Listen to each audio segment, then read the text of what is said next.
46. 가리옷 사람이 디오메네스에게 아글라에의 보석을 판다.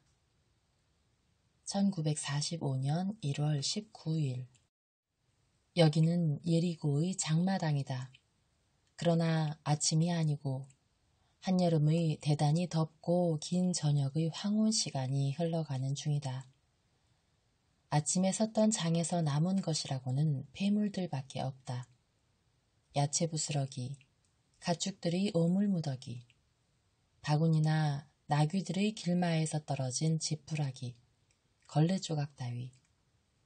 그 모든 것 위에서는 파리떼가 기승을 부리고 여름 해가 발효시키는 바람에 말할 수 없이 역하고 고약한 냄새가 풍겨나온다. 넓은 장터에는 사람이 없다. 어쩌다 지나가는 사람이나 싸움을 좋아하는 장난꾸러기 녀석이 장터 나무에 앉아있는 새들에게 돌을 던지고 어떤 여자가 샘으로 간다. 이것이 전부이다. 예수께서 어떤 거리로 해서 오셔서 주위를 휘 둘러보신다. 그러나 아직 아무도 보이지 않는다. 예수께서는 참을성 있게 어떤 나무 줄기에 기대셔서 기다리신다. 예수께서는 하느님께 근거를 두고 조물주에게서 모든 피조물에게 내려오는 사랑에 대하여 꼬마들에게 말씀하시게 되었다. 잔인하게 굴지 말아라. 왜 새들을 불안하게 하려고 하니? 새들은 저 위에 집이 있고 새끼들이 있단다. 새들은 아무에게도 해를 끼치지 않는다. 새들은 우리에게 노래를 들려주고 사람의 시체와 곡식과 실과를 해치는 곤충들을 먹어서 깨끗하게 해준다. 무엇 때문에 새들에게 상처를 입히고 죽이고 해서 새끼들이 아빠 엄마를 잃게 하거나 아빠 엄마가 새끼들을 잃게 하느냐? 어떤 나쁜 사람이 너희 집에 들어와서 집을 부수거나 너희 아빠 엄마를 죽이거나 너희들을 아빠 엄마에게서 멀리 데리고 가면 좋겠니? 좋지 않을 테지. 그러면 사람들이 너희들에게서 그렇게 하는 것은 싫어하면서 왜 저 죄 없는 새들에게는 그렇게 하니? 만일 너희들이 아직 어린아이 적에 새들처럼 해를 끼치지 않고 예쁜 작은 피조물들에 대해서 그렇게 무정한 마음을 가지게 되면 이 다음에 어떻게 사람에게 해를 끼치지 않을 수 있겠니? 율법에 이웃을 내 몸같이 사랑하라는 말이 있는 것을 모르니? 제 이웃을 사랑하지 않는 사람은 하느님도 사랑할 수 없다. 그런데 하느님을 사랑하지 않는 사람이 어떻게 하느님이 집에 가서 그분께 기도를 드릴 수 있겠니? 하느님께서는 저 높은 하늘에서 그렇게 이렇게 말씀하실 수 있을 것이고 또 사실 이렇게 말씀하신다. 가라, 나는 너를 모른다. 네가 아들이라고? 아니다. 너는 형제들을 사랑하지 않고 그들을 통해서 그들을 만드신 아버지를 공경하지 않는다. 그러니까 너는 형제도 아들도 아니고 사생아이며 하느님에게는 못된 아들이고 너희 형제들에게는 거짓 형제이다 하고 영원하신 주님이 얼마나 사랑하시는지 보아라. 제일 추운 여러 달 동안에는 새들이 보금자리를 만들 수 있게 곡식광과 헛간들을 찾아낼 수 있게 하신다. 그리고 더운 때에는 햇볕을 피하도록 나뭇잎들의 그늘을 새들에게 주신다. 겨울에는 밭에 나달이 겨우 흙에 덮일까 말까 해서 씨앗을 찾아내서 그것을 먹고 살기가 쉽다. 여름에는 맛 좋은 과일들로 목마름을 풀 수 있고 건초 부스러기와 양떼들이 가시덤불에 남겨놓는 양털로 단단하고 따뜻한 집을 지을 수가 있다. 그리고 그분은 주님이시다. 너희 어린 사람들도 새들과 같이 창조하셨으니 따라서 저 작은 짐승들의 형제이다. 왜 너희들은 저 모든 작은 짐승들에게 잔인하게 굴어도 된다고 생각해서 그놈들과 다르게 되기를 원하느냐? 모두에게 자비로운 마음을 가지고 너희 형제인 사람들 가운데에서도 너희 하인이요 친구인 짐승들 가운데서도 각자에게서 그의 것을 빼앗지 않도록 해라. 그러면 하느님께서 선생님, 유다가 옵니다 하고 시몬이 부른다. 그러면 하느님께서 너희들에게도 자비를 베푸셔서 저 죄 없는 짐승들에게 해주시는 것처럼 너희에게 필요한 모든 것을 주실 것이다. 하느님의 평화를 가지고 가거라. 예수께서는 어른들까지도 와서 합류하였던 소년들이 빙 둘러있는 가운데를 헤치고 다른 거리로 해서 빨리 오고 있는 유다와 요한 쪽으로 가신다. 유다는 몹시 기뻐한다. 요한은 예수를 보고 미소 짓지만 썩 행복한 것 같지는 않다. 오세요, 선생님! 오세요! 저는 잘한 것으로 생각합니다. 그렇지만 저를 따라오세요. 거리에서는 말을 할 수 없으니까요. 어디로 가는 거냐, 유다야? 주막이에요. 벌써 방 넷을 잡아놨습니다. 아, 수수한 곳이니 염려 마십시오. 그렇게 절제를 많이 했고 또 이렇게 덥기도 하니 그저 침대에서 쉬기 위해서 그런 것입니다. 그리고 나뭇가지에 앉은 새들처럼 먹지 않고 사람들처럼 먹을 수 있으려고요. 또 마음 놓고 이야기도 할 수 있게요. 저는 아주 잘 팔았습니다. 그렇지, 요한? 요한은 별로 내키지 않는 태도로 동의한다. 그러나 유다는 그가 한 거래가 하도 만족스러워서 예수께서 편안한 숙소에 대하여 별로 만족해하지 않으시는 것과 한층 더 열의 없는 요한의 태도를 알아차리지 못한다. 그래서 계속 말을 한다. 제가 어림잡아 셈했던 것보다 더 받고 팔았기 때문에 저는 이렇게 생각했습니다. 우리 침대와 식사값으로 여기서 조그만 액수 한 100데나리온쯤 잡아 쓰는 것은 정당한 거다.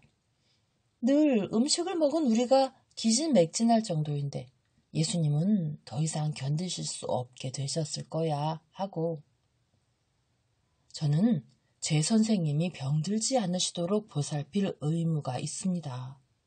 사랑의 의무입니다. 선생님이 저를 사랑하시고 저도 선생님을 사랑하니까요. 당신들과 당신들의 양떼를 위해서도 마련을 했어요. 하고 목자들에게 말한다. 저는 모든 것을 생각했습니다. 예수께서는 아무 말씀도 없이 다른 사람들과 같이 유다를 따라가신다. 일행은 중요하지 않은 작은 광장에 도착한다. 유다가 말한다. 거리로 면한 창문이 없고 하도 작아서 무슨 갈라진 틈 같아 보이는 저 문 달린 집 보이시죠? 저것이 금박공 디오메네스의 집입니다. 보잘것없는 집 같아 보이죠? 그렇지만 거기에 예리고 전체를 살 만한 금이 들어있습니다. 그리고 하고 유다는 장난꾼처럼 웃는다. 그리고 그 금 가운데에는 목걸이와 그릇을 많이 볼 수 있습니다. 그리고 이스라엘에서 가장 세력 있는 모든 사람들의 다른 물건들도 있습니다. 디오메네스? 모든 사람이 그를 모르는 척합니다. 그러나 모두가 알고 있습니다. 헤로데 당원에서부터 모든 사람에 이르기까지 말입니다. 아무 장식도 없고 초라한 이 벽에 수수께끼와 비밀이라고 써놓을 수 있을 것입니다. 이 벽이 말을 할 수 있다면 제가 거래를 한 방식에 대해서나 눈살을 찌푸릴 수 있을 것입니다. 요한, 자네는 깜짝 놀라고 불안해서 숨이 막혀 죽을 지경이지? 하지만 그보다도 선생님, 보세요. 제가 이제 어떤 일을 할 때는 저를 요한과 같이 보내지 마십시오. 하마터면 모두가 실패할 뻔했습니다. 요한은 재빨리 알아채지를 못하고 부인할 줄도 모릅니다. 그런데 디오메네스 같은 음흉한 사람하고는 빠르고 날카로워야 합니다. 요한이 중얼거린다. 자네는 별말을 다 했단 말이야. 하도 엉뚱하고 또 하도 그렇습니다. 선생님, 이제부터는 저를 보내지 마십시오. 저는 그저 사랑하는 것밖에 모릅니다. 우리가 그런 것을 팔 필요는 별로 없을 것이다. 하고 예수께서 대답하시는데 예수께서는 어떤 생각에 잠겨 계신다. 주먹이 저기 있습니다. 선생님, 오십시오. 제가 말을 하겠습니다. 다 마련을 해놨으니까요. 일행이 들어가고 유다가 주인과 말을 하니 주인은 양들을 외양간에 들여보내게 하고 나서 손님들을 방으로 안내한다. 방 안에는 침대로 쓰이는 돗자리 2장과 의자와 식탁이 준비되어 있다. 그리고 주인이 물러간다. 선생님, 목자들이 양떼를 돌보고 있는 동안에 즉시 이야기 좀 하십시다. 말하여라. 제가 솔직히 말씀드리는지 요한이 말할 수 있습니다. 나는 의심을 하지 않는다. 정직한 사람들 사이에서는 맹세와 증언이 필요 없다. 말하여라. 저희는 낮 12시에 예리고에 도착했습니다. 저희는 짐발이 짐승들같이 땀투성이었습니다. 저는 디오메네스에게 급한 일이라는 인상을 주고 싶지 않았습니다. 그래서 우선 이리로 와서 원기를 회복했습니다. 깨끗한 옷을 입고 요한 보고도 그렇게 하라고 했습니다. 아이고, 이 사람은 향수를 뿌리고 머리 손질을 하는 것 따위는 도무지 하지 않으려고 했습니다. 그러나 저는 길을 오면서 안을 짜놨었습니다. 저녁 때가 가까워지자 저는 가보세 하고 말했습니다. 그때에는 저희들이 휴식을 취한 뒤라 유람 여행을 하고 있는 부자같이 싱싱했습니다. 디오메네스의 집에 거반타 가게 되었을 때 저는 요한에게 이렇게 말했습니다. 자넨 날 도와주게. 내 말이 거짓이라고 부인하지 말고 예민하게 이해하도록 하게 하고 말입니다. 그렇지만 요한은 밖에 두고 들어가는 게 나을 뻔했습니다. 이 사람은 제게 도무지 도움이 되지 않았습니다.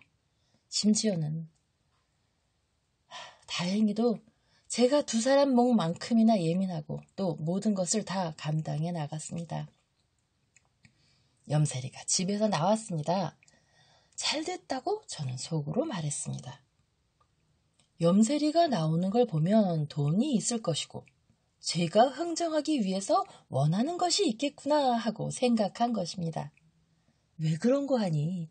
염세리는 그의 모든 동료들이 그런 것과 같이 고리대금업자이고 도둑이어서 주색에 쓸 많은 돈을 얻기 위하여 불법으로 세금을 많이 부과시키고는 그 가엾은 사람에게 협박과 고리로 빼앗은 목걸이를 늘 가지고 있기 때문입니다. 그리고 그 사람은 금과 몸을 사고 팔고 하는 디오메네스의 친구입니다. 저희는 제가 누구라는 것을 알린 다음에 들어갔습니다. 들어갔다고 말씀드리는 것은 그 사람이 정직하게 금세공을 하는 척하는 입구에 들어가는 것이 다르고 그 사람이 진짜 거래를 하는 지하실에 들어가는 것이 다르기 때문입니다. 이 둘째 경우에 초대를 받으려면 그 사람에게 썩 잘 알려져야 합니다. 저를 보자 그 사람은 이렇게 말했습니다. 또 금을 팔려고 하십니까? 알맞지 않은 시기에 오셨습니다. 돈이 별로 없거든요. 의뢰하는 엄살입니다. 저는 이렇게 대답했습니다. 팔려고 온 것이 아니라 사러 온 거요. 여자용 보석이 있소? 그렇지만 아름답고 호화롭고 값이 많이 나가고 무겁고 순금으로 된 거라야 하오. 디오메네스는 깜짝 놀라서 물었습니다. 아내를 얻으시려는 겁니까? 저는 그런 것은 상관할 것 없소. 내가 쓸 것이 아니고 결혼을 해서 사랑하는 아내에게 금폐물을 사다 주기를 원하는 이 친구가 쓸 거요. 그런데 여기서 요한이 전내나는 아이 같은 짓을 하기 시작했습니다. 요한을 쳐다보고 있던 디오메네스가 요한의 얼굴이 새빨개지는 것을 보고는 몹시 더러운 늙은이답게 아이고 이 총각, 제 섹시 말만 들어도 몹시 흥분하는군. 당신 섹시가 대단히 아름답소? 하고 물었습니다. 저는 요한더러 정신을 차리고 바보같이 굴지 말라는 것을 깨닫게 하려고 발로 툭 건드렸습니다. 그러나 요한이 아주 작은 목소리로 예 하고 대답하는 바람에 디오메네스가 의혹을 품기 시작했습니다. 그래서 제가 말했습니다. 아름답고 아름답지 않고 그것은 당신이 상관할 바가 아니오. 그 여자는 당신을 지옥으로 끌고 갈 여자들 축에 끼는 여자는 절대로 아니오. 그 여자는 정숙한 처녀이고 멀지 않아 정숙한 아내가 될 여자요. 당신의 금 같은 건 필요 없는 여자요. 내가 이 혼인을 떠맡아 가지고 있고 젊은이를 도와줄 책임을 맡고 있어. 유다인이고 도시인인 내가 말이요. 이 사람은 갈릴리아 사람이지요? 항상 그 머리털 때문에 탄로나는 거지요. 이 젊은이가 부자입니까? 대단히 부자요. 그래서 저희는 지하실로 내려갔고 디오메네스는 그의 금고들을 열었습니다. 아니, 또한 사실을 말해보게. 그 모든 보석과 금을 보고 있노라니까 하늘에 올라간 것 같지 않던가? 금과 보석으로 만든 목걸이, 꽃장식 같은 목걸이, 팔찌, 귀걸이, 헤어네트, 머리핀, 버클, 가락지, 아이고 얼마나 찬란한지. 대단히 거만한 태도로 아글라의 목걸이와 거의 비슷한 목걸이를 골랐습니다. 그리고는 머리핀, 가락지, 팔찌 따위 제가 주머니에 가지고 있던 것과 모두 비슷한 것을 같은 수량만큼 골랐습니다. 디오메네스는 깜짝 놀라서 물었습니다. 또요? 아니, 저 사람은 어떤 사람입니까? 또 신부는 어떤 여자고요? 왕이옵니까? 제가 원하던 전부를 내놓았을 때 얼마요? 하고 물었습니다. 아이고, 세월이 좋지 않다느니, 세금이 어떻다느니, 위험이 많다느니, 도둑이 어떻다느니 하고 어떻게나 지루하게 푸념을 늘어놓는지요. 아이고, 자기가 정직하다는 단언을 하느라고 또 한바탕 늘어놓고요. 결국 대답은 이러했습니다. 정말이지 선생이니까 사실을 말하지요. 과장하지 않고요. 그렇지만 1드라크마도 깎을 수 없습니다. 은화 12달란트만 주십시오. 날도둑 같으니라고 하고 저는 말하고 이렇게 덧붙였습니다. 요한, 가세! 예루살렘에 가면 이 사람보다 덜 사기꾼인 사람을 만날 걸세. 그러면서 나오는 체 했습니다. 그러나 디오메네스는 제 뒤로 쫓아나오며 말했습니다. 내 절친한 친구분, 내 사랑하는 친구분 오십시오. 이 가엾은 선생의 종을 이해해 주십시오. 그보다 덜은 못합니다. 정말 못합니다. 보세요. 나는 정말 노력을 하는 겁니다. 그리고 타산을 하는 겁니다. 선생이 늘 제게 우정을 주셨고 또 내게 장사를 시켜주셨기 때문에 이렇게 하는 겁니다. 11달란트 주십시오. 굶어 죽게 된 어떤 사람에게서 내가 이 금을 사야 한다면 이만한 액수를 줄 것입니다. 1데나리온도 덜은 안 됩니다. 그건 내 늙은 혈관이 하얗게 되도록 피를 뽑는 것이 될 것입니다. 그렇게 말했지? 우습기도 하고 구역질도 났습니다. 그 사람이 값을 딱 결정한 것을 보고 이를 행동에 옮겼습니다.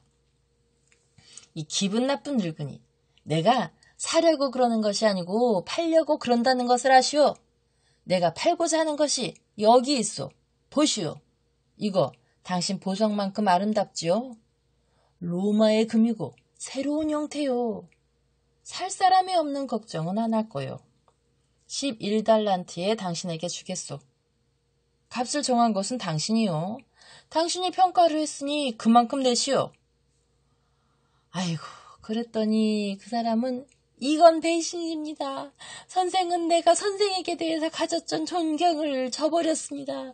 난 그만큼 줄 수가 없습니다. 하고 부르짖는 것이었습니다. 당신이 평가를 했으니 내시오. 그렇게는 못합니다. 다른 사람들에게 가져갈 테니 조심하시오. 안 됩니다, 선생님.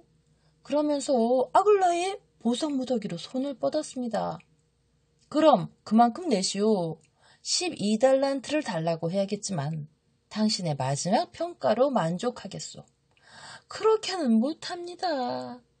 고리대금업자, 조심하시오.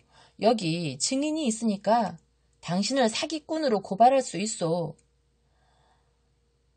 또 다른 못된 점들도 그에게 붙여주었지만 이 총각 앞에서 그 말을 되풀이하지는 않겠습니다. 마침내 급히 팔아야 하겠고 이를 빨리 해치워야 하겠기에 저희 둘 사이에 어떤 조그마한 것 한 가지를 약속했습니다. 그 약속은 지키지 않겠습니다. 도둑놈에게 한 약속이 무슨 효력이 있습니까? 저는 10달란트 반으로 흥정을 마무리 지었습니다. 저희들은 그 사람이 푸념을 하고 우정과 여자를 제의하는 말을 들으면서 떠나왔습니다. 그리고 요한은 자칫하면 울 뻔했습니다. 하지만 사람들이 자네를 방탕하로 생각하는 것이 자네에게 무슨 상관이 있나?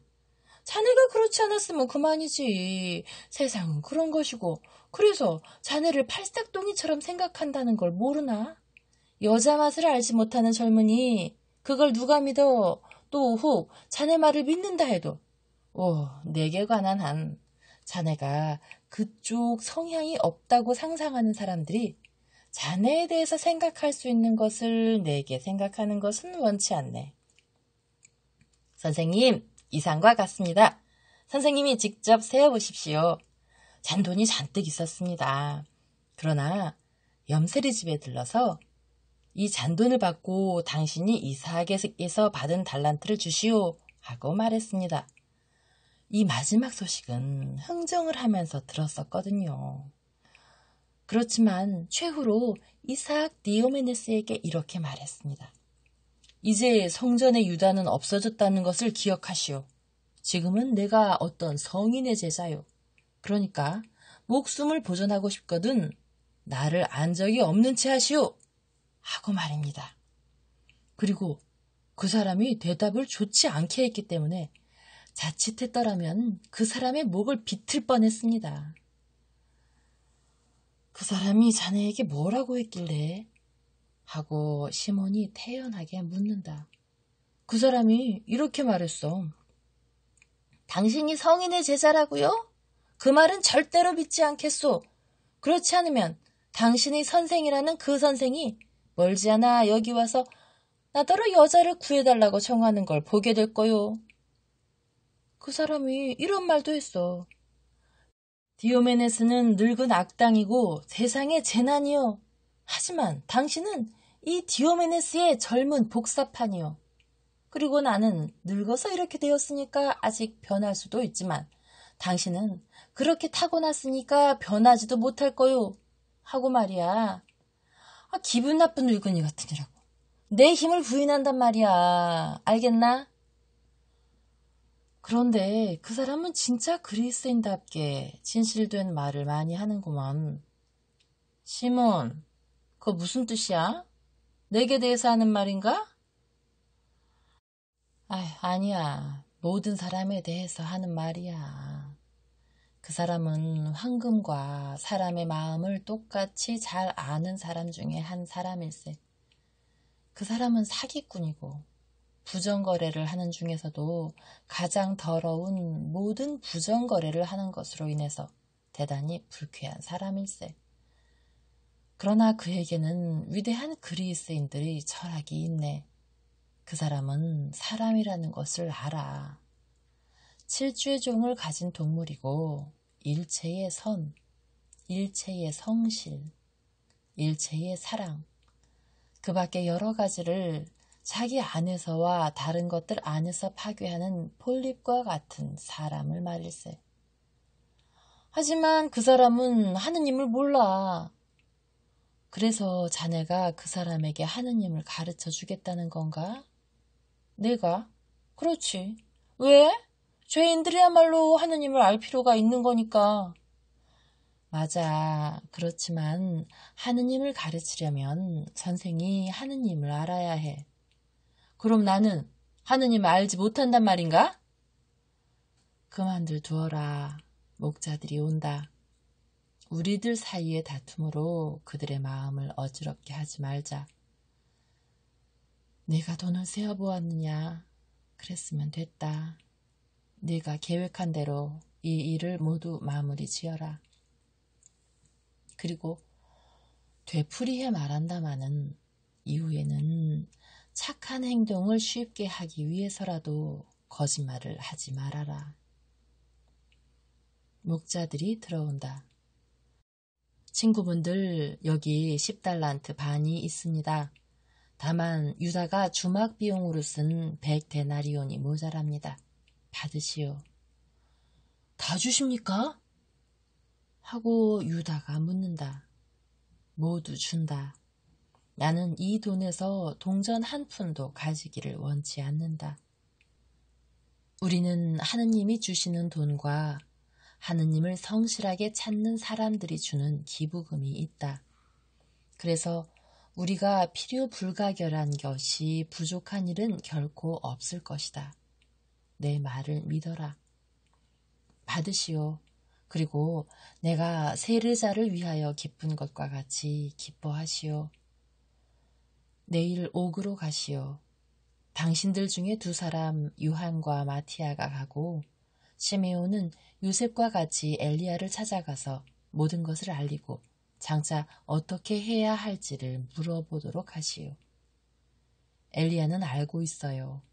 그리고 요셉은 레위와 같이 다시 오너라.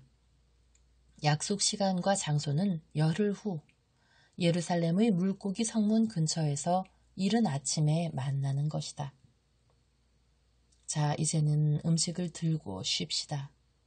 나는 내일 일찍 제자들과 같이 떠나겠소. 지금으로서는 당신들에게 다른 말을 할 것이 아무것도 없어요. 나중에 내 소식을 듣게 될 것입니다. 예수께서 빵을 자르시는 순간 모든 광경이 사라진다.